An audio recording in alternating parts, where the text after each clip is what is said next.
deposit for property. So if it's a deposit, it's not a financial accommodation. Deposit is for a genuine bona fide commercial transaction. It's something which is in general course of business also. People do provide deposits for property rentals. So this will not be covered by section 185, number one. For the taking company, is it a case of a deposit? First of all, intercorporate money from company is anyway excluded from deposit rules. A transaction between a company and a company, talking about deposit rules, not 185, talking about section 73, 76, money received from a company is anyway completely excluded from provisions of deposit rules. Even if it was not a company but an individual, a security deposit is completely outside the purview of deposit rules. So security deposits are not covered by deposit rules. Doesn't matter. It's neither covered by section 185 nor covered by deposit rules. Mr. Kothari. Yes, Santosh ji boliye. Mr. Kothari, I have a question on section 62. Section 62 is applicable to all shares. Issuance of shares comes under section 62. Section 62 is therefore applicable to all shares, convertible or not. Are you getting? So therefore non-convertible preference shares as well as convertible preference shares are both covered by section 62. So 62 has three parts: 62(1)(a), 62(1)(b), 62(1)(c). In the first place, you must offer these shares on rights basis to existing equity holders. You are issuing preference shares, they must be offered to existing equity holders. If you are offering to equity holders, there is no question at all. In other words, that's a rights issue. If you want to offer to anybody other than existing equity holders, in that case it comes under 62(1)(c), in which case a special resolution and a valuation are both required. But if you see the rules, they have defined shares or securities there. I would first look at the section. Section says that the company wants to include subscribed capital by issuing shares. So rules can't undo the act. Rules can extend the act, rules can make the act more rigorous, but the rules cannot undo the act. So section 62 itself is applicable to any issue of shares, equity or preference. My next question is whether section 42 is applicable to share application money already taken before 1/4/2014. I would say, see, the section has become so very tough. This section has a 2 crore penalty. The minimum 2 crores or the amount involved in the private placement which is higher. So if you got 10 crores already, then 10 crores, otherwise 2 crores minimum. So sometimes I wouldn't like to dare a section if section is so penal. I wouldn't like to take a bullish view and say, kar lijiye, ko fark nahi padega, dekhte hain. Are you getting? So given the fact, I would say within 60 days of commencement of the section, that is by whatever end of May, try to make in any case you cannot accept any further allotment, you cannot make any further application unless you allot the pending past application. So I would suggest complete the allotment within 60 days. Section 42 is applicable to all private placements, irrespective of who the subscriber is. Thank you.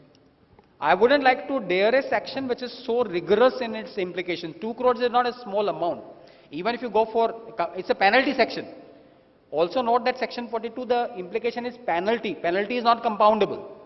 There is no compounding for a penalty at all. So I wouldn't suggest you to take offense of such a rigorous section as section 42. Can a director take a loan from a private limited company? Director taking a loan, I did say, the private limited company giving the loan is violating section 185. So it's a clear prohibition. It's a clear prohibition. A director can take, can the private company give? The private company cannot give a loan. Director taking a loan is a different issue. Private company cannot give a loan to a director.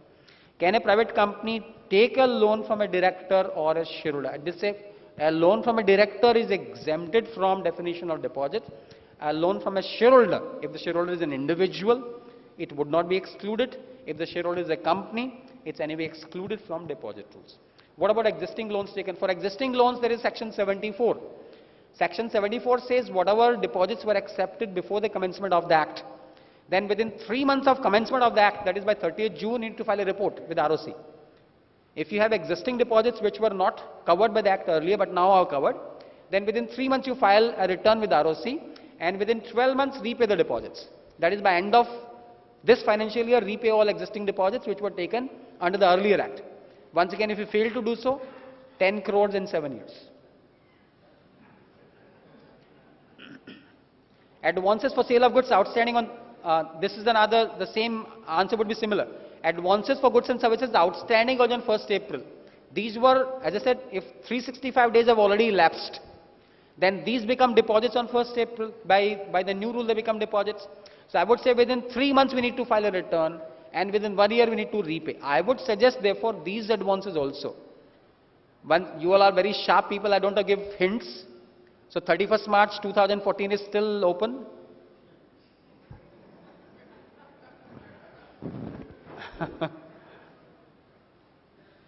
Bank guarantee from a flagship company. The flagship company, well, if the company is a guarantee given by a company, if the matter is falling under 185, which means if it's a guarantee in respect of a company where 25% voting control is with the directors, or the board of directors is accustomed to act, or if it's a private company which has a common director, then a guarantee given by such a company which is not a holding or sub-holding company will still be covered by section 185. It will be prohibited. So if the flagship company giving the guarantee, the beneficiary company is coming under 185, preconditions of which are private company in which a director is director or shareholder, 25% voting control is with the director or directors, or the board of directors is accustomed to act. In that case, 185 will prohibit this transaction. What shall be the feasible situation for there is no feasible solution for this. Can exist, there is no, if section 185 is applicable, well, factually one could think of a carve-out. Generically, I cannot think of a carve-out. Or if one were to generalize and say, is there a way out of section 185, I would say generally there is no way out. Because section is very clear, section is prohibitive. Factually, based on examination of circumstances, I am not sure, but perhaps once in a while one can think of ways of getting out of section 185. Can the existing, whatever, infinitely, I can't understand, can the existing what? No, banks always ask for renewal of guarantees. Banks surely ask for periodical renewal of guarantees, so how can the existing guarantee be indefinite? When the bank asks for renewal, the bank will ask you to give a certificate that section 185 is complied with. So how do you give the certificate? I would also draw your attention to another very, very rigorous section, section 36C. Section 36C that says that based on misrepresentation of facts, if you obtained a credit facility from a bank or a financial institution by falsifying facts, then this is taken as a fraud. And fraud comes under section 447. Section 447 talks about 10 years in jail. Minimum 6 months to 10 years in jail with a fine which can go up to the amount involved in fraud. This section is also non-compoundable. There is no compounding for this section also. So supplying false information to a bank and obtaining a credit facility from a bank can have the very serious implication of section 36C, which is a very, this section also already came into force on 12th September. Section has already been enforced. I think I'm scaring you enough. 6 years, 7 years, 2 years and so on. I hope you all will still be able to sleep tonight peacefully. Huh? Not scared. I'm not sure that dialectical language, but I don't know whether you could probably still make out. ठठेरों की बिल्ली को खड़कों से क्या परेशानी? ठठेरे की बिल्ली mean the person who does utensil work and he has got a cat. His cat cannot be scared of, sounds. So chartered accountants have no scare of any 3 years, 5 years, 7 years. I don't think it.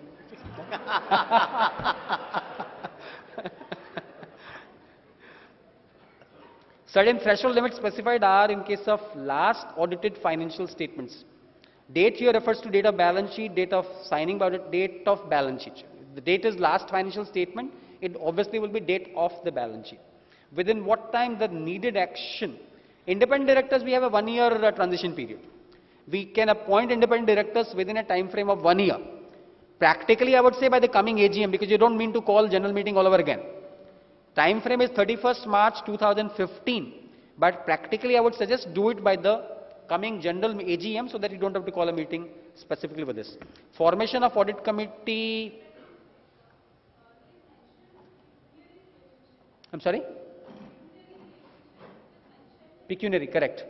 Earlier it was material pecuniary.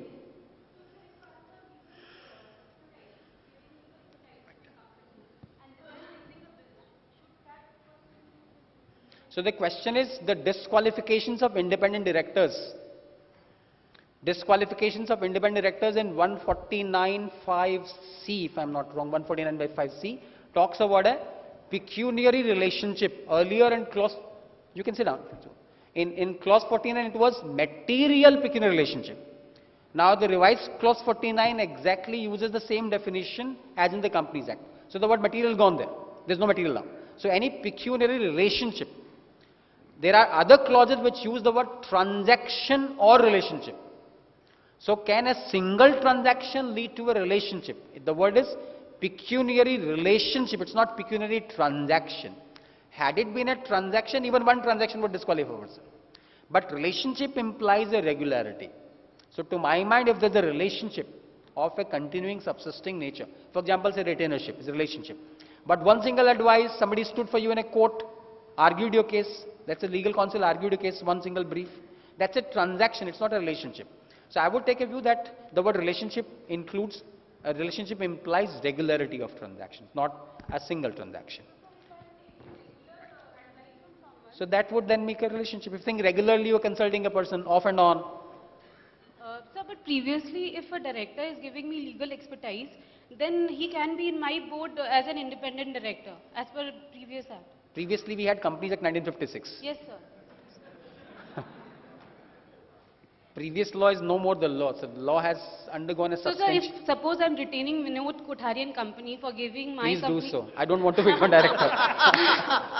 For giving my company as legal expertise, so I can't appoint Mr. Vinod Kothari as independent director in my That's board. absolutely, absolutely. Okay. If my firm has been involved, if it's a firm, my firm has been involved, in case of a firm, there's a limit of up to 10%. Up to 10% of gross turnover of the firm. Okay. In case you hired, for example, a legal firm, so I think very sensible question, if you're talking about a firm and not the individual, in case a regularity of transactions would disqualify him altogether. But if you hired my firm, for example, in that case, if the firm is in receipt of fees which are exceeding 10% of the gross turnover of the firm, of my firm, in that case I would become disqualified. So every partner of such a law firm which is 10% or more of its fees comes from the company would be disqualified to become an independent director of that company. So one more question. Sir, actually in your Facebook page you gave clarification on compliance certificate. Sir, there was a MCA circular that board's report and everything will be as per Companies Act 1956. Right. So, sir, compliance certificate as per 383A we need to attach to board's report. So, sir, that will applicable. It's good to get to meet a Facebook friend in face to face also. Right. So the compliance certificate in 383A was an attachment to the board report. Yes. But the compliance certificate did not arise from section 217. MC circular says section 217 will continue to apply. But the compliance certificate was arising from 383A. So 383A is no more the law because it's overridden by section 203. To my view, therefore, there will be no compliance certificate required in terms of 383A for this year's board report. Thank Right? you, sir. I've got plenty of other questions. Let me just run through these questions before we take up verbal questions. What is an auditor's responsibility for transactions? This is a very important question. What's an auditor's responsibility for transactions and contracts entered into during FY 13-14? Auditors, in case of audit, in course of audit, if you come to notice statutory violations, they need to report it. So the relevant sections for which FY 13-14 would still cover will be section 185. 186 is became applicable from 1st April. 188 also became applicable from 1st April. But 185 was applicable from 12th September. So in course of your audit, if you come across violations of section 185, that's a serious matter and therefore it needs, I'm not sure in what way, but probably qualification. Because it has, number one, the transaction gets vitiated, transaction is illegal. Number two, there are penal implications also. The company is also liable.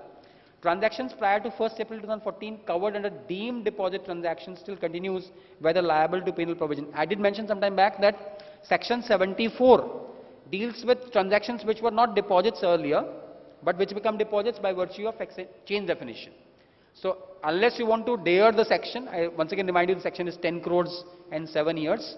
So unless you want to dare the section, I would take a safe view and say within 3 months we square off the transaction because we need to file particulars within 3 months. We would try to square off the transaction within 3 months. In any case, the maximum time period for repaying transactions will be 12 months. This is for those deposits which were accepted pre-1st April 2014, which become deposits now. Of course, on and from 1st April, there is no case of accepting any such deposit at all. Our company was incorporated on 1st June 2014, year ending is 1st June. This is a company incorporated on 1st June. I would maybe just take another side question. What if in case of foreign companies, subsidiaries of foreign companies, their financial year is typically not 31st March. Typically financial year is June, December, September and so on. So the Companies Act now permits you to have a different financial year, but with the approval of NCLT. And where is NCLT? There's no NCLT so far. So it's a very strange thing that we have a mandatory requirement which has a carve out based on permission of NCLT. There's no NCLT in place. So how do we, whose approval do we take? But once again, going by MCA circular, that financial year provisions will be applicable only for financial years that begin before 1st April. So existing financial year of companies may still continue as per old act. But then the question basically is not on that. The question is enlighten how the first AGM is going to be held within 9 months. So I would say the company was incorporated on 1st June. The year ends on 31st of March 2014. I think for the first AGM, it's probably, to my recollection, 9 months from the end of the year. So it's still plenty of time. In case of CSR spending, a company is having a turnover of 1,000 crores, but has a loss in financial statements. So if the companies, there are 3 triggers for CSR: turnover of 1,000 crores, net worth of 500 crores, and a profit of 5 crores. Either of these 3 being hit, the company is required to comply with CSR provisions. The CSR provisions require the company to spend 2% of average profits. Average profits would be looking back at 3 years profit, that is 13, 14, 12, 13, 11, 11, 12. So if the average of the profits for past 3 years is a loss, then there's nothing for the company to spend. If there's nothing for the company to spend, what is the CSR committee anyway going to do? After all, the CSR committee is devising a CSR policy for CSR spending. The spending itself is 0, then there's nothing for the company to do. My view would be that there's nothing for the company to bother about.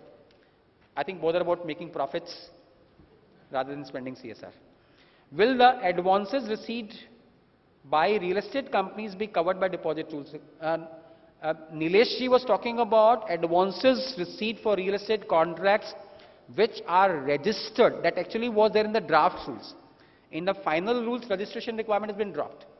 So advances received for real estate contracts, whether the real estate contract is registered or not, will still be exempt from deposit rules.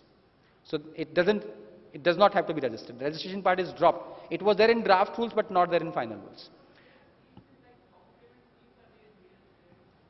So any advances for an agreement for purchase of real estate will not be a deposit, will not be taken as deposit.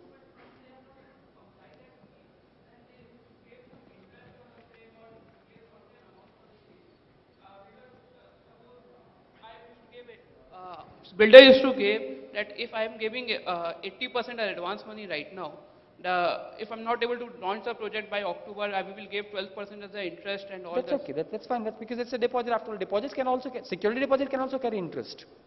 It's a down payment or an installment payment or security deposit. This is not a deposit. I mean, it wouldn't be covered by deposit rules, even though the deposit might be interest bearing. Security deposit can also be interest bearing. What are the provisions that will attract? Loans given by directors to the company, none.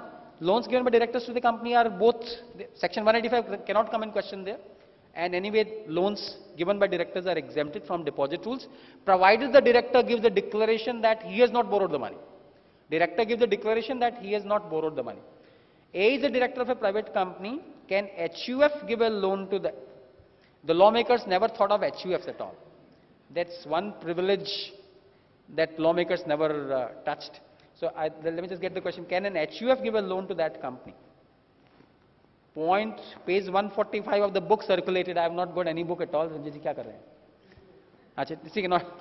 Is it what my? Anyway, let's deal with the question. The question is, can HUF give a loan to the company? A loan given by director is excluded. A loan given by an HUF is not excluded. So deposit rules will be applicable, and I'm not sure about point number 1 on page 145, but in my view, very clearly, a deposit by a director is excluded, but a deposit by anybody other than a director, even by an HUF, will not be excluded from deposit rules and therefore will be hit by deposit rules. If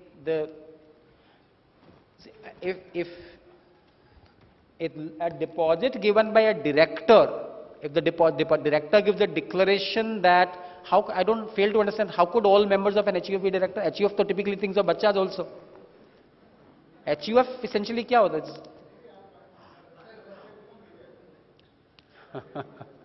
ठीक. I mean, then why don't the directors individually give? So if you can make them joint shareholders, you can make. Say, I would once again submit, say, deposit rules is not something that I would like to actually take a very vigorous stand. Because the rule now clearly says a deposit by a director who gives the declaration that he's not borrowed the money. So that's where you'll probably have to stop it, that if it's a director giving a deposit, it's exempted. If it's an HUF, even where the director is the Karta, I don't see that as exempted. I wouldn't like to suggest that. If there's a company where there are 4 shareholders holding 25% each, 4 shareholders holding 25% each, which companies consolidation to consolidation? So that's a very interesting point, and I think somebody would be dealing with accounts and audit to consolidation tomorrow, but I'm sure Abhijita would be taking care of this. He would probably deal with this. Consolidation, section 139 by 3 probably. 139 by 3 talks about consolidation. The proviso below that, 129 by 3. 129 by 3 proviso, yes, 129 by 3 talks about a proviso and says, the explanation says the section will be applicable to a associate also.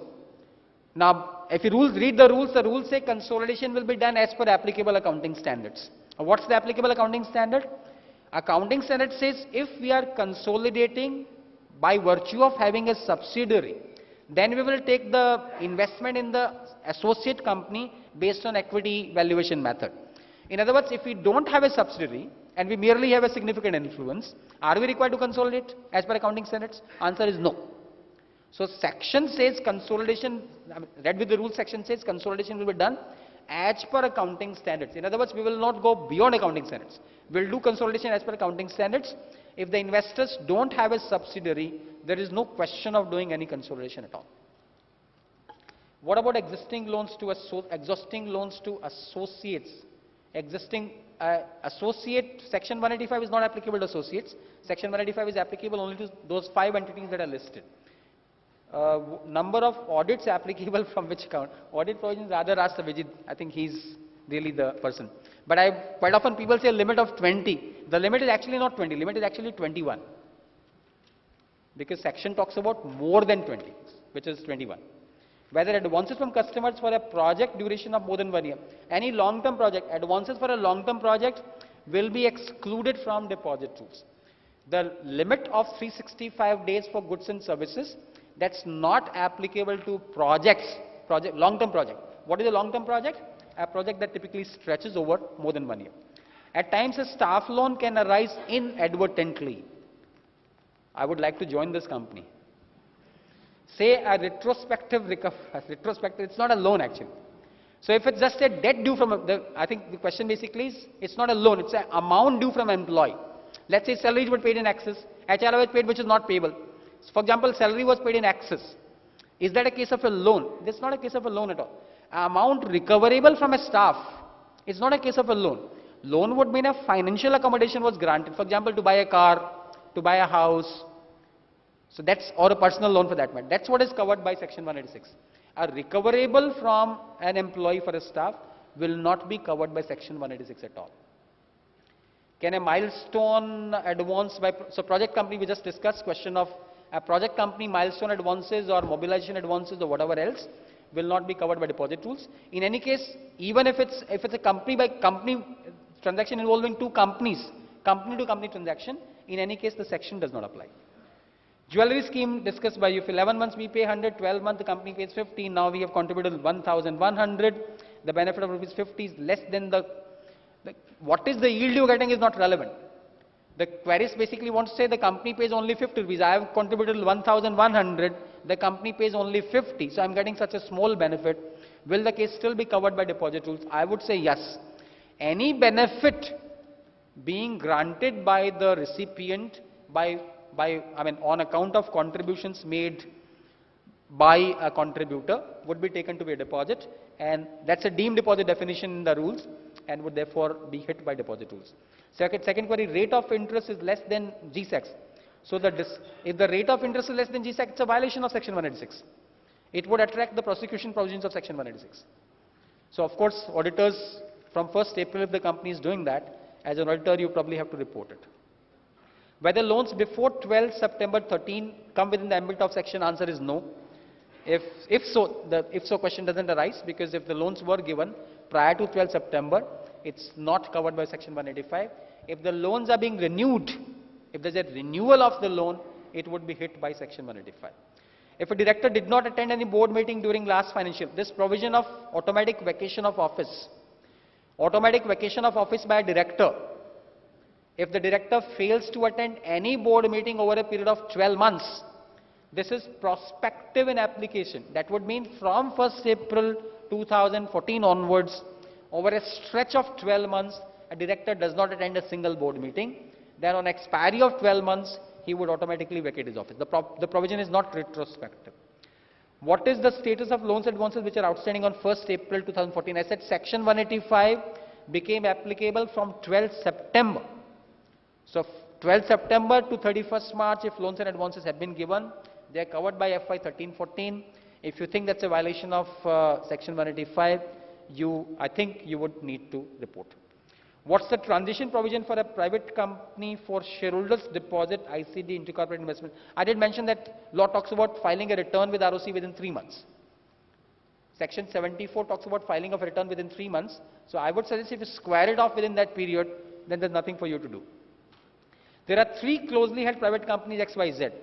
In X there are 3 directors ABC. In Y there are 2 directors say A and B. In Z there are 2 directors say A and C. Whether X, Y and Z are associate companies, answer is no.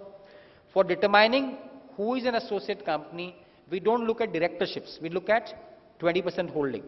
Presumption is, that's a presumption. Significant influence, presumption is if you hold equity of more than 20%, the investee is under a significant influence. Merely because you have a position in board of directors, doesn't mean you have a significant influence. If by contract or by a shareholders agreement, you have a right to participate in policy making of the other company, there may be a case of significant influence, but prima facie based on equity position. So associate provisions to my mind will not be applicable unless there is a shareholders agreement saying that the other company would have to seek the participation in policy making by the first company. A listed company does not have a CS or CFO. What are the consequences? Section 203 is getting violated.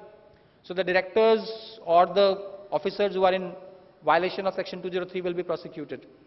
Is it a must for a listed company to appoint a CS and a CFO? My answer is yes. Somebody yesterday was making a carve out. Somebody was saying that that in a listed company also the paid up capital must be 10 crores. I would beg to differ though. But somebody was saying that the way the rules have come, it says listed company and a public company having a paid up capital of 10 crores. So he would like to read it as 10 crores applicable to both listed company and to a public. This is respectfully, I would say that's not a correct view, but if you want to favor this view, you can.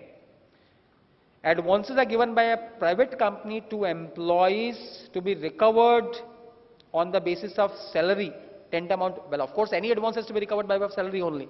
But one would have to see what is an advance. Advance